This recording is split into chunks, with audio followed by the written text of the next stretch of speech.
은혜를 나누기를 원합니다. 여러분 따라해 주시기 바랍니다. 형통에도 방법이 있다. 다시 한번 형통에도 방법이 있다. 아멘. 한 집에서 아들이 하나 있었는데 그 아이를 이렇게 프리스쿨에 보냈습니다. 프리스쿨에 보냈는데 그 프리스쿨 선생님이 아이들을 가르치는데 아이들이 항상 어리는데 화장실 갈 때마다 아이들이 그러는 겁니다. 선생님 쉬 그러는 거예요. 선생님 쉬 그러면은 무슨 말이에요? 화장실 가고 싶다라는 거예요. 그래서 빨리 보내야지 안 그러면 그냥 거기서 해결해 버린다라는 거죠.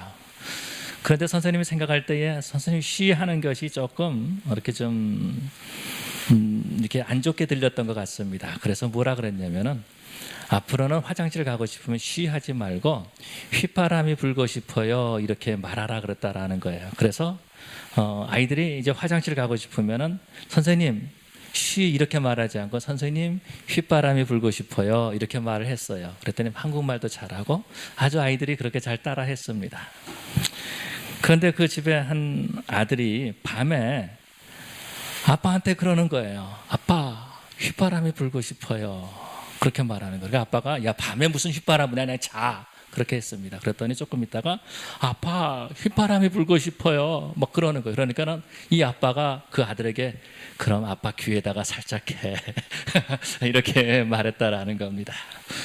여러분 우리가 오늘 형통에도 방법이 있습니다 라고 말하는데 오늘 이 형통의 방법을 깨달아서 정말 우리 교회 성도들은 어디를 가든지 형통하는 정말로 형통함으로 환경을 바꿔나가는 그런 우리 성도님들이 되시기를 바랍니다. 여러분 형통은 환경이 주어지는 것이 아니라 복 있는 사람이 형통을 만든다라는 것입니다. 복 있는 사람이 갈 때에 그곳에 형통이 이루어지는 것이지 환경이 형통을 만들지 않는다라고 오늘 성경은 우리에게 말씀하고 있습니다. 복 있는 사람이 가는 곳곳마다 형통하게 되는 거죠. 그렇기 때문에 우리 성도들은 하나님의 복을 받아서 무엇을 하든지 복을 받는 무엇을 하든지 형통한 그런 성도들이 되어야 될 줄로 믿습니다. 신명기 28장에서 보니까 이렇게 말씀하고 있습니다. 이 복 있는 사람은 들어가도 복을 받고 나가도 복을 받는다라고 말해주고 있죠. 떡반죽 그릇을 만지면 떡반죽 그릇이 복을 받는다 말해주고 있습니다. 그가 하는 사업체가 복을 받는다라는 거죠. 형통하게 된다라는 것입니다. 집에서 우양을 키우는데 그 양들이 그 가축들이 복을 받는다라고 말해주고 있습니다. 더 나아가서 그 우양의 새끼까지 그렇게 복을 받는다라고 말해주고 있죠. 다시 말해서 한 사람이 형통하게 되면은 한 사람이 복을 받게 되면은 그 가정이 형통하게 되고 한 사람이 하나님의 복을 받게 되면은 그 비즈니스가 형통하게 되고 한 사람이 하나님의 복을 받게 되면은 그 사회가 형통하는 줄로 믿습니다.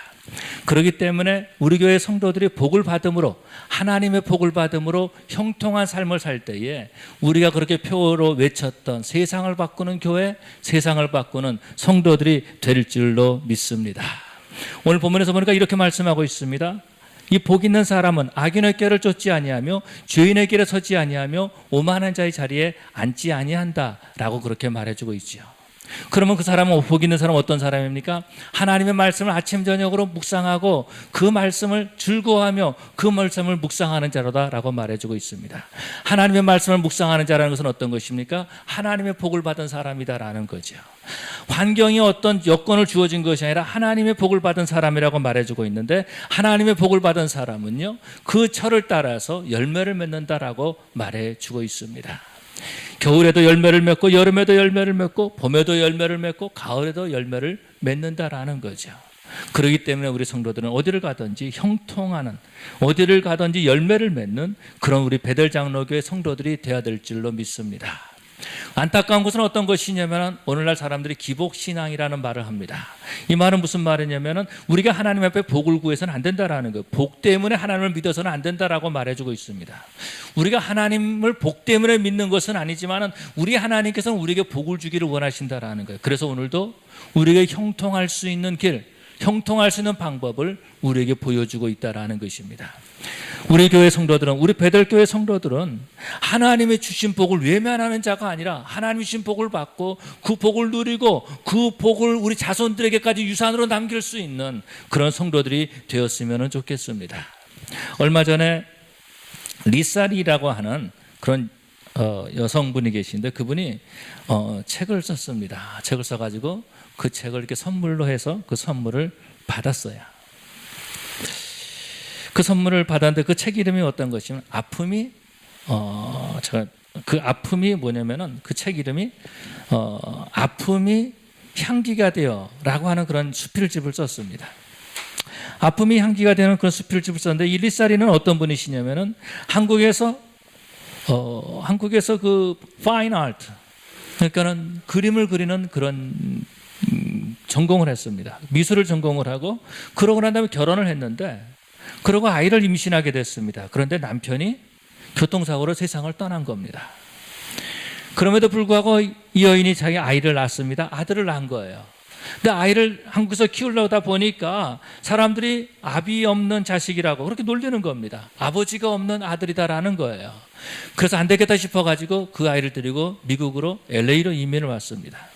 이곳에서 아이를 키운 거죠. 산타모니카 지역에서 아마 성장했던 것 같습니다. 그래서 아이가 산타모니카에 있는 어느 하이스쿨을 졸업하고 그리고 한국에 있는 서울대학교에 그리고 언어 연수를 떠났습니다. 1992년도에 이 아이가 한국에 연수를 떠났는데 서울대학교 기숙사에서 전기 감전 사고로 이 아이가 세상을 떠나고 만 거예요. 어떻게 이런 일이 있을 수 있겠느냐라는 거죠. 남편은 아이를 낳기 전에 세상을 떠났고 또 그 아이는 고등학교를 졸업하고 한국에 나가서 감전사고로 세상을 떠나고 말았다라는 것입니다. 어떻게 보면 이 여인의 인생은 정말 기구한 인생이라고 말할 수 있어요. 정말 힘든 삶을 사는 그런 여인이다라고 우리는 생각할 수 있다라는 것입니다. 그런데 그 여인이 자신의 아픔이 향기가 되고 라고 하는 그런 수필집을 써서 우리에게 많은 도전을 주고 있는 그런 모습을 볼 수 있습니다. 우리 예수님께서 이 땅에 사역하실 때에 하루는 길을 가실 때 나인이라고 하는 성을 지나가시게 되었습니다. 나인성을 지나가게 될 때 그곳에 한 과부가 자기 아이를 죽어가지고 그 아이를 장사 지내는 그 길을 가게 된 것입니다. 성경은 단지 간단하게 말해주고 있으면 과부의 아들이 죽었다라는 겁니다. 그런데 여러분 이것이 얼마나 슬픈 일입니까? 남편이 없이 이 아이를 키웠을 것입니다. 가부장적인 사회에서 여자가 일한다는 것은 결코 쉬운 일이 아니지요. 힘든 일이죠. 그럼에도 불구하고 이 여인은 자기 아이와 함께 그렇게 날마다 살았다라는 것입니다. 그런데 그 아이가 먼저 세상을 떠난 거예요. 부모는 산에 묻고 자식은 가슴에 묻는다라고 말하는데 이 나인성 과부는 자기 아들을 가슴에 묻는 거죠. 그러고 난 다음에 그 장례를 치르고 가는 그런 모습을 보게 됩니다. 우리는 이런 모습을 볼 때에 정말 그 인생이 힘들구나, 어렵구나, 정말 어떻게 그런 인생을 살 수 있을까라는 그런 생각을 갖는다라는 거죠. 여러분, 우리 하나님께서는요, 우리가 인생이 막힌 인생이 아니라 형통한 인생을 살기를 원하시고 이 땅에 살 때 저주를 받은 그런 인생이 아니라 하나님의 복을 받는 그런 삶을 살기를 원하신다라는 것입니다. 그래서 우리 예수님께서는 이 땅에 오셔서 사역하실 때에 수많은 병자들을 고쳐주셨습니다. 병 때문에 사람들이 고통받고 있고 힘들어하고 있는 그 사람들을 고쳐주신 거예요. 병병으로 막혀있던 그 인생을, 그 가정을 회복시켜 주셨다는 것입니다. 우리가 잘 아는 것처럼 가족 가운데 한 사람이 병들면은요, 그 한 사람이 아픈 것이 아니라 모든 가족들이 다 아픈 그런 모습들을 볼 수 있습니다. 그런데 우리 주님께서 그 한 사람의 병자를 치료해 주심으로 말미암아서 막혔던 그 가정을 열어주시고 하나님의 복을 부어주시는 그런 모습을 볼 수 있죠. 우리 예수님께서는요, 귀신 들린 사람을 고쳐주셨습니다. 여러분, 귀신 들린 사람이 한 사람 있으면 어떻겠습니까? 그 가정이 어떻게 되겠어요? 완전히 다 파산이 되고 만다라는 것, 파탄의 가정이 되고 만다라는 것입니다. 그런데 우리 주님께서 이 땅에 사역하실 때 수많은 귀신 들린 사람을 고쳐주심으로 말미암아서 그들을 회복시켜 주시는 그런 모습들을 보게 되죠. 그것뿐만이 아니죠. 예수님께서 이 땅에 오실 때에는요, 그 팔레스타인 지역에는 로마 정부의 그 억압 가운데 있었다라는 것입니다. 식민지 가운데 있었다라는 거예요. 자유를 잃어버리고 있었다라는 것입니다. 열심히 일을 했지만은 그 모든 일의 수확은 다 로마 정부가 다 가지고 갔습니다. 그것을 세리들이 앞장서서 그들을 탈취했던 그런 모습들을 보게 되죠. 로마 군인들을 볼 때마다 두렵고 떨렸던 것이 바로 이스라엘 민족이었다라는 거예요. 그런데 우리 주님께서 이 땅에 그들에게 오셔가지고 천국 복음을 전하시는 모습을 보게 되죠.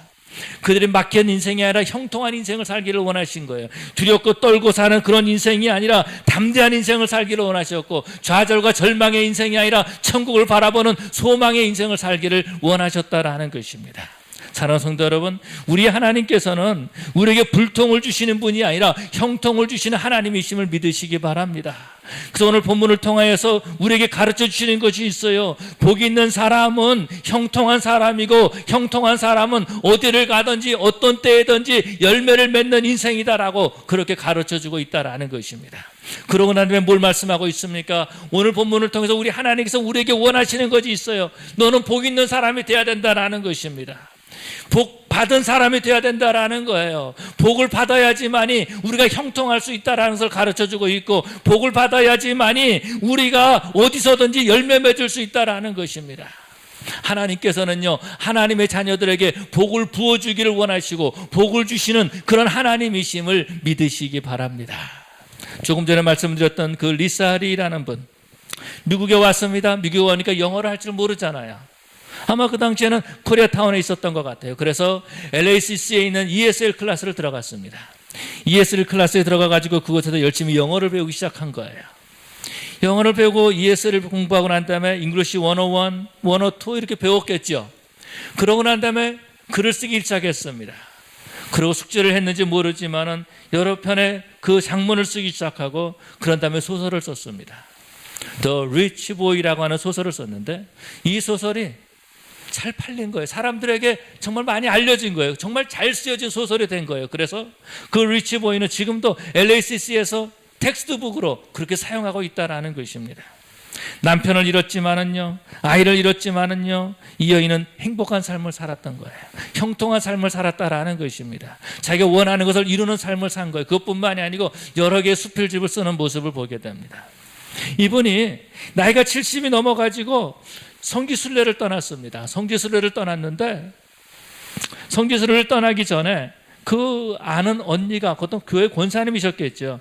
침을 꼭 가지고 가라. 그래서 침을 가지고 갔답니다. 침을 놓지도 못하는데, 침만 봐도 무서운데, 그래도 그냥 그것을 핸드백에 가지고 갔다라는 거예요. 그런데 성지순례를 간다는 것은 결코 쉬운 일이 아니죠. 물론 돈도 필요하지만은 건강도, 체력도 좀 받쳐줘야 된다라는 거예요. 그래서 우리 장로님도 그렇고 우리 권사님도 그렇고 좀 일찍, 너무 연세가 드시기 전에 성지순례 한번 갔다 왔으면 참 좋겠어요. 우리 집사님들도 그러고 한 30시간 정도 비행기를 타고 간 겁니다. 그러고 난 다음에 카이로에 있는 한 호텔에 들어갔어요. 그랬는데 발이 움직이지 않았다라는 거예요. 발이 움직이지 않은 거예요. 어떻게 할까? 성지순례 하는데 다른 사람들이 고통을 주고 힘든데 어떻게 해야 되나? 그런 가운데 마침 침이 생각이 났다라는 겁니다. 그래서 겨우겨우 가가지고 핸드백에 있는 침을 꺼내가지고 아무데나 이렇게 막 쑤셨대요. 뭘 알겠습니까? 그냥 쑤셨대요. 그냥 이렇게 막 놨대요. 근데 모르게, 전에는 그렇게 무서웠는데 자기 발에 그렇게 놔도 그렇게 두렵지가 않았다라는 그 감각이 잃어버렸으니까, 다리에. 그러고 난 다음에 조금 있다가 보니까 감각이 오기 시작한 겁니다. 그래서 침을 다 뽑았다라는 거예요. 나이가 70이 넘어가지고 미국에 왔습니다. 그래서 성지순례를 마치고 다 온 거예요. 다시 회복이 된 거예요. 그러고 난 다음에 이분이요, 나이가 70이 넘었는데 한의를 배우기 시작한 거예요. 한의를 배워가지고서는 그분의 목적이 있어요. 삶의 목적이 뭐냐면은, 내가 한의를 배워가지고 선교지에 가서 그들에게 한의로 침을 놔주겠다라고 하는 그러한 꿈을 갖고 있는 거죠. 근데 선교지에 가서 보니까 뭘 느꼈냐면, 이 사람들에게 찬양을 가르쳤으면 좋겠다. 71살에 이분이 기타를 배우기 시작한 겁니다. 우리 집사님 기타 잘 치시죠? 오늘 보니까 71살 때 기타를 배우기 시작한 거예요. 오직 하나, 복음을 증거하기 위해서, 나의 아픔을 나누기 위해서, 내 아픔이 다른 사람의 향기가 되고 싶어하는 그런 간절한 마음으로 기타를 배웠다라는 거예요. 그래서 지금은 나이가 꽤 되셨어요. 그런데 지금은 선교제 가서 기타도 치시고, 그리고 또 한의사가처럼 이렇게 그 침도 놓으시고 하면서 복음을 전하시는 그런 모습을 보게 됩니다. 누가 이 리사리 씨를 갖다가 불행한 사람이라고 말할 수 있겠습니까? 힘든 인생을 살았지만 이분은 행복한 인생을 살고 있는 거예요. 어려운 그런 아픔, 그런 정말 헤어지기 싫은 그러한 그 헤어짐을 이분이 일찍 경험을 했지만은, 많은 상처를 받았지만은 이분은 형통한 삶을 살고 있다라는 것입니다. 이분이 가는 곳곳마다 기쁨이 넘치고 있어요. 이분이 가는 곳곳마다 사람들에게 도전을 주고 있어요. 이분이 가는 곳곳마다 복음을 사람들이 받아들이고 있다라는 것입니다. 사랑하는 성도 여러분, 이분은요, 지금 나이가 훨씬 70이 훨씬 넘었음에도 불구하고 그 노년의 열매를 맺는 그런 모습들을 보게 되죠. 하나님의 복을 받은 사람이다라는 겁니다. 사랑하는 성도 여러분, 그럼 우리가 어떻게 하나님의 복을 받고 형통한 삶을 살고 형통한 방법을 알아서 우리가 철을 따라서 열매 맺는 그런 인생을 살 수가 있겠습니까? 저는 아이가 어렸을 때 그런 얘기를 합니다.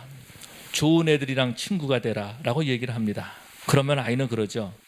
그러고 난 다음에 아이들에게 나쁜 애들이랑 친구가 되지 말라 그렇게 말을 합니다. 부모의 마음은요, 자녀들의 잘 되기를 원하는 거예요. 그래서 나쁜 애들과 친구가 안 되고 좋은 애들과 친구가 되기를 원한다라는 거예요. 왜 그래요? 친구를 통해서 영향을 받기 때문에 그런 거죠. 그런데 제 아이 하는 말이 걸작입니다. 나쁜 아이하고 사귀지 말라 그러면 이 아이가 하는 말이 엄마, 아빠, 내가 나쁜 애야 라고 그렇게 말한다라는 거. 참, 그러니 뭐라고 말하겠습니까? 나쁜 아이를 내가 자식으로 두고 있으니 어떻겠어요? 우리 하나님께서도요, 우리가 잘 되기를 원하신다라는 거예요. 그래서 나쁜 사람과 사귀지 말라라고 말씀하시는데 그것을 오늘 본문에서 뭐라고 말씀하시냐면요, 악한 자를 따르지 말라라고 말해주고 있습니다. 악한 자를 따르지 말라고. 복 있는 사람은 악인의 길을 쫓지 아니하며 라고 그렇게 말해주고 있는 것을 보게 되죠. 이 악한 자라는 것은 어떤 사람들이냐면은 하나님을 모르는 사람이다라는 것입니다. 하나님을 모르는 사람이기 때문에 인생을 살아갈 때에 하나님 없는 삶을 살아간다라는 거예요. 이런 사람 따라가지 말라는 거예요. 성경은 뭘 말씀해주고 있으면 악한 사람은요, 그 모든 것이 다 흩어져 버리고 만다라는 것입니다. 허망한 인생이 되고 만다라는 것입니다. 하나님을 알지 못하는 사람은요, 시간이 지나감에 따라서 날마다 지옥을 향해서 가는 사람이다라는 거예요. 그 사람은 복을 받지 못한 사람이고 그 사람은 형통한 사람이 아니다라고 우리에게 가르쳐주고 있는 거죠. 성경에서는 예레미야서 2장 13절에 이렇게 말씀하고 있습니다. 이 악한 것이 너희들의 두 가지가 있는데 어떤 것이면 너희가 스스로 하나님을 버린 것과 그리고 스스로 웅덩이를 판 것이다 라고 말해주고 있고 그 웅덩이는 터진 웅덩이다 라고 그렇게 말해주고 있습니다. 이스라엘 백성들이요, 그 팔레스타인 지역에 들어가서 그들이 농경 사회를 하기 시작했습니다. 농사를 짓기 시작한 거예요. 그곳 사람들은 농사를 지었어요. 그래서 그들은 그 바알을 섬기고 아세라를 섬겼던 모습을 보게 되죠. 근데 우리 하나님께서 이스라엘 백성들에게 내가 너에게 이른 비와 늦은 비를 주시겠다라고 말씀하고 있죠. 농사를 지을 수 있도록 그 물을 충분히 공급해 주시겠다라고 말씀하고 계셨던 거예요. 그런데 그들이 스스로 하나님을 떠났다라는 것입니다. 하나님 없이 농사를 지어보겠다라는 거예요. 이 말은 오늘날로 표현하면 어떤 거죠? 하나님 없이 내 인생 살아보겠다라는 것입니다. 하나님 없이 내 비즈니스 한번 해보겠다라는 거예요. 하나님 없이 내가 내 인생 한번 살아보겠다라는 것입니다. 하나님 없이 내가 한번 돈 한번 벌어보겠다라는 거예요. 그래서 하나님 없이 사는 사람들, 약한 사람들은요, 마약 장사를 하고 여자 장사를 하는 그런 모습을 보게 되죠. 나쁜 일들은 정말로 골라가면서 하는 그런 모습들을 보게 됩니다. 이런 사람들 따라다니지 말라는 거예요. 하나님의 복은요, 이런 사람에게 주어지는 것이 아니다라는 거예요. 이런 사람을 따라가는 사람에게 복이 주어지는 것이 아니다라고 말씀하고 있죠. 어떤 경우 그런 경우들이 있습니다. 자신의 욕심 때문에 저거 하면 돈 좀 번다는데 그 욕심 때문에 하나님과 상관없는 그런 인생을 살려고 하는 사람들도 참 많이 있는 것을 보게 돼요. 그러나 하나님께서는 하나님의 자녀들에게 하시는 말씀이 복 있는 사람은 악인의 꾀를 쫓지 아니하며 라고 말해주고 있습니다. 악인이 그렇게 우리를 꼬이고 있다라는 거예요. 그러나 그것 따라가면 망한다라는 거예요. 그것 따라가면 불통의 인생이 된다라는 것입니다. 그것 따라가면 우리 인생에 아무런 열매를 맺지 못한다라고 말해주고 있습니다. 두 번째는 뭘 말씀해주고 계십니까? 우리 하나님께서는 죄인의 길에 서지 아니하며 라고 그렇게 말씀하고 있습니다. 복 있는 사람은요, 죄인의 길에 서지 아니한다라는 것입니다. 죄라는 것은 어떤 거죠? 죄라는 것은 하마르티아란 말인데 이것은 관역에 화살을 쐈는데 그 화살에 빗나갈 때에 그것을 하마르티아다 그렇게 말했다라는 것입니다. 다시 말해서 이 죄인은요, 예수를 믿는데 하나님의 뜻대로 살지 않는 그 사람을 죄인이다라고 말하고 있다라는 것입니다. 하나님을 안 믿는 사람이 아니라 하나님을 믿는데 하나님의 말씀대로 살지 않는 그 사람을 죄인이라고 말해주고 있는 거예요. 하나님의 뜻에서 어긋난 삶을 사는 사람, 이런 사람 따라가지 말라는 것입니다. 그런 사람과 함께 서 있지 말라라고 우리 하나님께서 말씀하고 있어요. 그 사람과 서 있으면은 하나님의 복을 받을 수가 없다라는 것입니다. 우리 하나님께서는 이스라엘 백성들을 애굽에서 구원해 내신 다음에 이스라엘 백성들과 언약을 맺으십니다. 너희가 내 계명을 지키면 나는 너희 하나님이 되고 너희는 내 백성이 되리라 라고 말씀하시죠. 그리고 출애굽기 20장에 십계명을 주십니다. 이 십계명을 우리 예수님께서 이렇게 말씀하고 있습니다. 하나님을 사랑하고 네 이웃을 네 몸과 같이 사랑하라. 그렇게 말씀하고 계시는 것을 보게 되죠. 하나님을 사랑하는 것이 어떤 것입니까? 1계명부터 4계명입니다. 하나님을 예배하는 거죠. 오직 하나님만 예배하는 것입니다. 우상을 섬기지 아니하고 하나님을 예배하는 거예요. 하나님께 예배를 잘 드리는 그 사람이 바로 복 있는 사람이다라는 것입니다. 그러나 하나님 앞에 예배를 드리지 않는 사람, 하나님을 높이지 않는 사람, 하나님의 영광을 드러내지 않는 그 사람이 바로 성경은 죄인이라고 우리에게 가르쳐주고 있다는 것입니다. 자기 부모를 공경하지 않는 사람, 이 사람은 성경에서 뭐라고 말해주고 있습니까? 돌로 쳐 죽이라라고 말해주고 있어요. 자기 부모를 공경하는 그 사람이 바로 하나님의 백성이지, 자기 부모를 공경하지 아니하는 그 사람은 죄인이라고 우리에게 가르쳐주고 있다는 것입니다. 그뿐만이 아니죠. 살인하지 말라, 간음하지 말라, 도둑질하지 말라, 네 이웃의 물건을 탐하지 말라라고 우리에게 말씀하고 있는 것을 보게 됩니다. 이렇게 하는 사람과 함께 있지 말라는 것입니다. 여러분, 예수 믿는 사람들 가운데서 하나님을 예배하지 않는 사람이 있어요. 예수 믿는 사람들 가운데서도 정말로 하나님의 말씀대로 살지 않는 사람들이 있다라는 것입니다. 복 있는 사람은 어떤 사람들입니까? 하나님의 말씀대로 잘 사는 그 사람과 함께 있는 사람이 복 있는 사람이다라는 거예요. 여러분, 우리가 하나님의 복을 받고 싶지 않습니까? 그렇다면 우리 자신을 돌이켜볼 수 있어야 된다라는 거죠.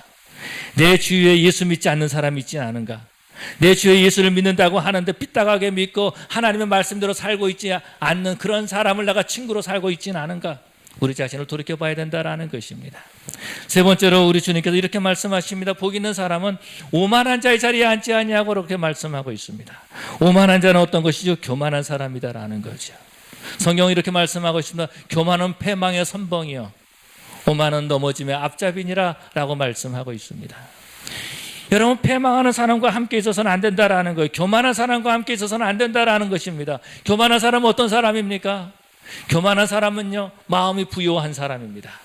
다시 말해서 내 뜻대로 뭐든지 할 수 있다라고 생각하는 사람이에요. 다시 말해서 교만한 사람이라는 것은 하나님께 구하지 않는 이 사람이 바로 교만한 사람이다라는 것입니다. 예수님이 땅에 사역하실 때에 수많은 사람들이 예수님 앞에 나와서 구했습니다. 선생님, 내 딸을 불쌍히 여겨주시옵소서. 내 딸이 당장 죽게 되었나이다라고 하는 그런 사람이 있었는가 하면은, 주여 나를 떠나소서, 나는 죄인으로서이다 라고 하면서 하나님 앞에 엎드렸던 사람도 있었던 것을 봅니다. 놀라운 것은 예수님께서 팔레스타인에서 그렇게 3년 동안 사역을 하셨지만은 예수님 앞에 나와서 간구했던 그 사람들만이 다 고침받고 치료만 받고 그들만이 천국 복음을 받아들였다라는 거예요. 예수님께서 3년 동안 사역했지만은 그러나 그 앞에서 구하지 않았던 사람들, 교만했던 사람들, 자신의 그 지식을 나타냈던 그 바리새인들, 이 사람들은요, 하나님의 복을 받지 못한 사람이다라는 거예요. 예수님께서 마태복음 23장에 말씀하시기를 회칠할 무덤 같은 바리새인들과 서기관들이여 화했을 진저했던 사람들이다라는 것입니다. 바로 그 사람들이 오만한 사람들이다라는 거예요. 예수도 믿습니다. 교회도 나옵니다. 그런데 기도하지 않는 사람, 이런 자리에 앉지 말라는 것입니다. 하나님 앞에 구하는 자들이 돼야 된다라는 거예요. 하나님 앞에 기도하는 그 사람이 바로 복 있는 사람이다라고 말해주고 있죠. 이것을 우리는 구별해야 된다라는 것입니다. 그리고 오늘 본문에서 뭘 말씀하고 있습니까? 여호와의 율법을 즐거워하여 그 율법을 주야로 묵상하는 그 사람이 바로 복 있는 사람이다라고 우리에게 가르쳐주고 있습니다. 이제 우리가 형통하려면은 나쁜 친구는 버리고 그리고 좋은 친구를 사귀어야 되지 않습니까? 그것이 어떤 거예요? 하나님의 말씀을 즐거워하여 그 말씀을 주야로 묵상하는 자다라는 것입니다. 하나님의 말씀을 사랑한다라는 거예요. 그 말씀을 계속해서 생각한다라는 것입니다. 하루 종일 그 말씀을 생각한다라는 거예요. 그리고 그 말씀 때문에 감격하고 그 말씀 때문에 눈물을 흘리면서 그 말씀 때문에 엎드리는 그 사람이 바로 주의 말씀을 묵상하는 사람이죠. 이스라엘 백성들이 지난 40년 동안 출애굽해가지고 광야에서 지냈습니다. 이제 눈앞에 가나안 땅이 있습니다. 들어가서 점령만 하면 되는 것입니다. 그런데 그들을 지금까지 인도했던 모세가 세상을 떠나고 맙니다. 그들을 새롭게 지도했던 사람은 여호수아입니다. 그런데 우리 하나님께서 여호수아에게 이렇게 말씀하시죠. 너는 이 기록된 말씀을 묵상하라라고 말씀하십니다. 주야로 이것을 묵상하고 네게 떠나지 아니하고 네 입에서 떠나지 아니하고 이것을 주야로 묵상하여 그 가운데 기록된 대로 지켜 행하라. 그리하면 네가 형통하리라 라고 말씀하고 있습니다. 여호수아는 하나님의 말씀을 묵상했습니다. 그 말씀을 붙잡았습니다. 하나님이 주신 그 말씀대로 행했다라는 것입니다. 그렇게 될 때 그는요 요단강을 건너갈 수가 있었던 거예요. 이스라엘 백성들을 데리고 요단강을 건너갈 수가 있었고 그 가나안 땅을 하나씩 점령할 수가 있었다라는 것입니다. 하나님이 적과 꿀이 흐르는 그 땅을 주셨을 때에 그 약속을 받는 형통한 인생을 살 수 있었다라는 거죠. 사랑하는 성도 여러분, 우리가 하나님의 말씀을 가까이 하게 될 때에 그 하나님을 묵상하게 될 때에 형통한 인생을 살게 되는 줄로 믿습니다. 여러분, 형통한 인생을 사는 사람이 어떤 사람입니까? 철을 따라서 시절을 따라서 과실을 맺는 사람이 형통한 사람이라고 우리에게 가르쳐주고 있는 거예요. 영국의 어떤 그 템즈강 옆에 있는 법원이 있는데 그 법원에 그런 포도나무가 한 그루 있었다라는 것입니다. 그런데 그 포도나무가 항상 포도가 잘 열렸다라는 거예요.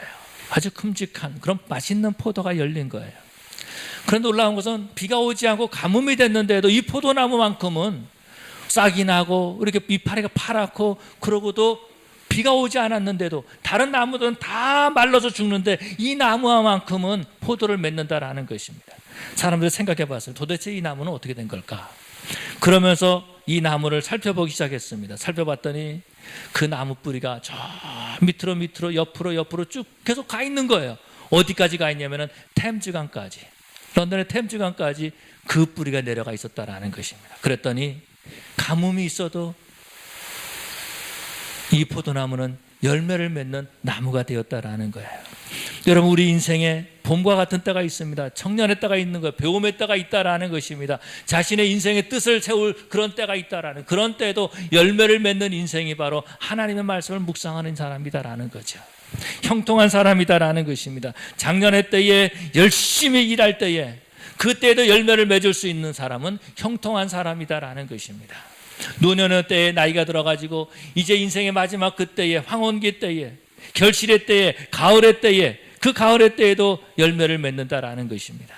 그뿐만이 아니고 우리 인생에 겨울과 같은 때가 있습니다. 비바람이 몰아칠 때가 있어요. 눈보라가 몰아칠 때가 있다라는 것입니다. 힘들고 어렵고 정말 캄캄한 긴 터널을 지나가는 것 같은 그런 때를 만날 때가 있다라는 것입니다. 그런데 여호와의 말씀을 주야로 묵상하는 그 사람은 바로 그때에도 열매를 맺는 사람이다라고 가르쳐주고 있습니다. 사랑하는 성도 여러분, 우리 하나님께서는요, 우리 사우스베이 베델 장로교회 성도들이 형통한 인생 살기를 원하시고 인생의 어느 때에든지 열매를 맺기를 원하고 계시는 줄 믿으시기 바랍니다.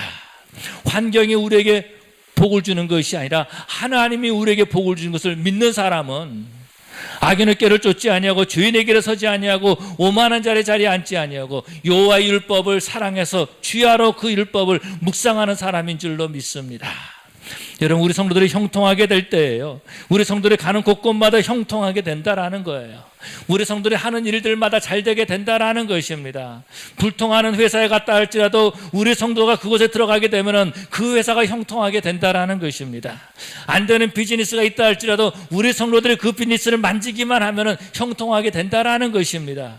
왜 그래요? 하나님의 복을 받은 사람이기 때문에. 사랑하는 성도 여러분, 우리가 형통한 인생을 살아야지 우리가 다른 사람들에게 형통을 나눠줄 수가 있다라는 거예요.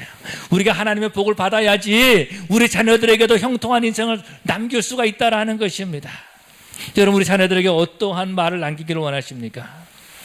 두 종류가 있겠죠. 너는 나처럼 잘 살아라, 이렇게 말하는 사람이 있을 거고, 너는 절대로 나처럼 살지 마라. 어떤 말을 남기고 싶습니까? 무엇을 형통으로 무엇을 남기고 싶으십니까? 우리 성도들이 형통하게 될 때에 우리 교회는요, 세상을 바꾸는 교회가 되는 거예요. 그러나 우리가 형통하지 못하면은, 우리가 하나님의 복을 받지 못하면은 이 세상을 바꿀 수가 없다라는 것입니다. 사랑하는 성도 여러분, 정말 저들은 하나님의 말씀을 묵상함으로 형통한 성도들, 형통한 교회가 되어야 될 줄로 믿습니다. 우리 교회 주보에는 말씀을 묵상할 수 있는 그런 성경 구절들, 그런 내용들이 있고 또 하루하루 말씀을 읽을 수 있는 그런 내용들이 있습니다. 그래서 교회, 이것이 어떤 그런 그 액세서리가 아니다라는 거예요. 이것이 어떤 그런 교회에 있는 어떤 그런 그 행사가 아니다라는 것입니다. 이것이 어떤 거예요? 우리가 형통할 수 있는 길이다라는 것이에요. 형통의 방법이다라는 것입니다. 하나님께서 주신 열매 맺는 길이다라는 것입니다. 사랑하는 성도 여러분, 하나님의 말씀을 묵상함으로 하나님의 복을 받아서 형통하고 어디를 가든지 어떤 시절에서든지 열매를 맺는 그런 저와 여러분 되시기를 간절히 축원합니다. 우리 시간에 다 같이 하나님 앞에 기도할 때 다 같이 일어나셔서 우리가 통성으로 기도하시겠습니다. 우리가 버려야 될 것이 어떤 것들이 있습니까? 멀리해야 될 것들이 어떤 것이 있습니까? 우리가 지금까지 하나님의 말씀을 가까이 하지 아니했더라도 이제는 우리가 하나님의 말씀을 가까이 하는 사람들이 되십시다. 우리가 형통해야 되지 않겠습니까? 하나님의 복을 받아야 되지 않겠습니까? 복을 받아서 세상을 바꾸는 인생이 되어야 되지 않겠습니까? 이 시간에 우리가 형통한 인생이 되기 위해서 형통의 복을 달라고, 정말로 하나님이 주신 귀한 열매를 맺게 해달라고, 세상의 환경이 아니라 하나님이 주신 복을 받게 해달라고 우리 기도할 때 주여 우리가 한번 외치고 통성으로 기도하시겠습니다. 주여, 사랑의 아버지 하나님 감사합니다. 다시 한번 우리 아버지 앞에 엎드리고 아버지 앞에 나와 기도할 수 있도록 인도하심을 감사합니다. 아버지 하나님, 우리가 형통하기를 원합니다. 하나님의 복을 받기를 원합니다. 아버지 하나님, 우리가